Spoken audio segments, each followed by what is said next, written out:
రాజశేఖర రెడ్డి గారి పేరు మళ్ళీ నిలబడాలి అన్న కోరిక బలంగా రాజశేఖర రెడ్డి గారు పాలన ప్రజలకు మళ్ళీ అందించాలని, అసలు నానే ఇంతగా నన్ను ప్రేమించారు కదా బిడ్డ, ఇంతమంది చచ్చిపోయారు కదా, వీళ్ళ కోసం మనం ఇది చేయలేమా అని నా గుండెల మీద ఒక విల్లు రాసినట్టు అనిపించింది. రాజన్న రైతు రాజ్యమో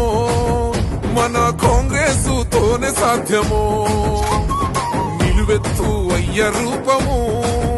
నడిచి వస్తుంది శర్మిలమ్మలా, మన అమ్మ సోనియమ్మ దీవించిన బిడ్డగా, రాహులన్న మన కోసం పంపించిన సెల్లిగా, రాజన్న కలల రాజ్యము తిరిగి తెచ్చేది శర్మిలమ్మనే.